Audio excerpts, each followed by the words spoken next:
selamanya. Haleluya, berbahagialah orang yang hatinya takut akan Tuhan. Haleluya, berbahagialah orang yang menyukai segala titanya. Haleluya, berbahagialah orang yang hatinya takut akan Tuhan. Haleluya, berbahagialah orang yang menyukai segala titanya.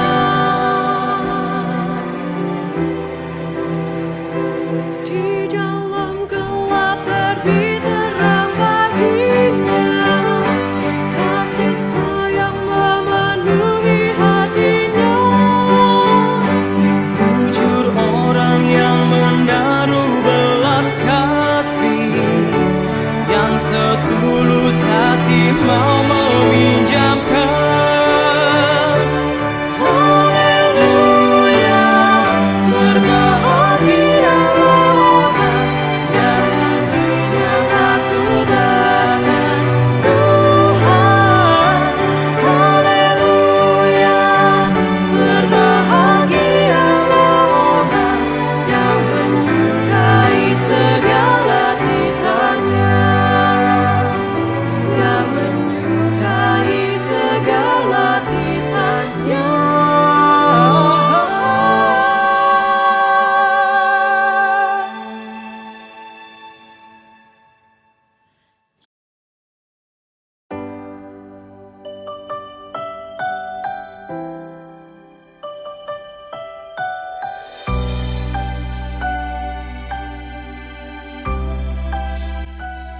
Selamat pagi Bapak Ibu serta siswa-siswi yang dikasihi oleh Tuhan Yesus. Kita bersyukur kalau hari ini kita memasuki hari baru dengan kekuatan yang baru, semua itu berasal dari Tuhan. Sebelum kita bersama-sama mendengarkan firman Tuhan, mari kita satu hati di dalam doa. Bapa, terima kasih untuk penyertaan-Mu yang sungguh luar biasa.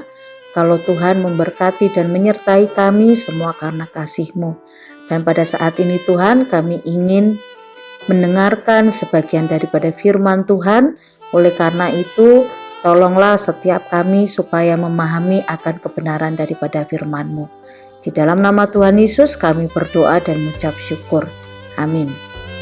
Bapak Ibu serta para siswa yang dikasihi Tuhan, tema perenungan kita pada pagi hari ini berjudul bertahan sampai akhir, diambil dari Injil Matius pasal 24 ayat 13 yang berbunyi demikian.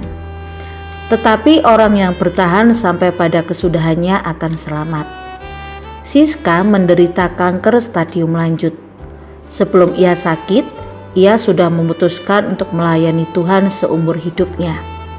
Selama masa kemoterapi, jika tubuhnya kuat, ia terus melayani Tuhan.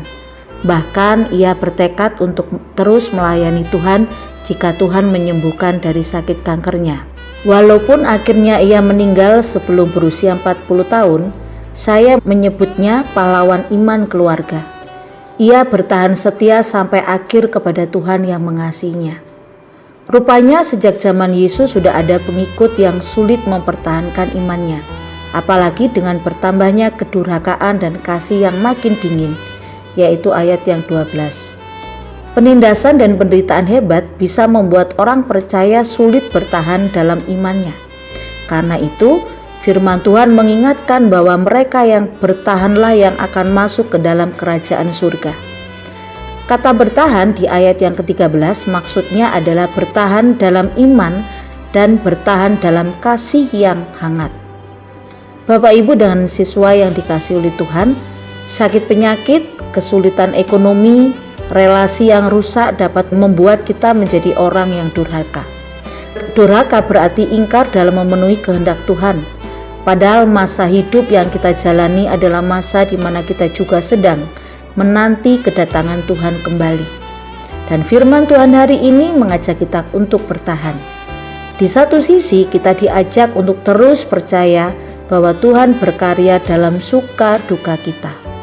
Di sisi lain kita diajak untuk mengasihi Tuhan, sesama dan seluruh ciptaannya sampai Tuhan datang kembali. Bapak Ibu serta para siswa yang dikasihi oleh Tuhan Yesus, sungguh indah firman Tuhan yang boleh kita dengarkan bersama-sama kalau tema hari ini berbicara tentang bertahan sampai akhir. Hari ini kita juga mengucap syukur karena anak-anak akan menerima hasil rapot khususnya di tahun ajaran 2019-2020. Walaupun di tengah pandemi yang ada, tetapi kita boleh bersyukur karena kita bisa melewati setiap proses pembelajaran dengan baik. Semua itu karena kasih dan penyertaan Tuhan. Selain kita mengucap syukur kepada Tuhan karena sudah memberkati di tahun ajaran yang sudah kita lalui bersama, kita juga mempersiapkan diri di tahun yang baru, yaitu tahun ajaran baru 2020-2021. Biarlah kita lebih dipersiapkan lebih baik lagi dan kita memiliki motivasi belajar lebih sungguh-sungguh karena kita yakin, kita percaya ketika kita mengandalkan Tuhan di dalam hidup kita, Tuhan akan memberkati menyertai setiap jerih lelah yang sudah kita lakukan. Kita akan menutup renungan pada pagi hari ini dengan kita satu hati di dalam doa. Tuhan Yesus, kami bersyukur untuk penyertaan-Mu yang sungguh luar biasa.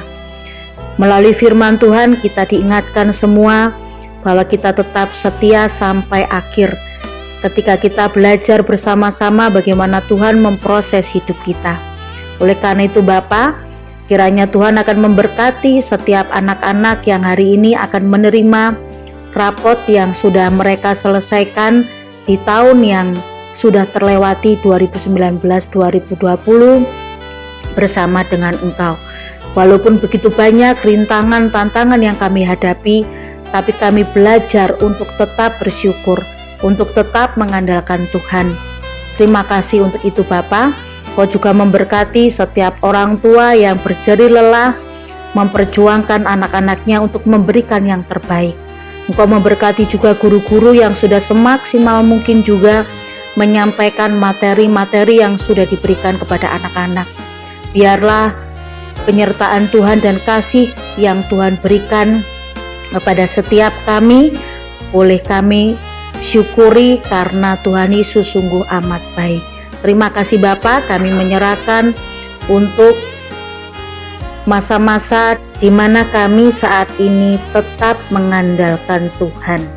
Terima kasih Tuhan, di dalam nama Tuhan Yesus kami berdoa. Amin.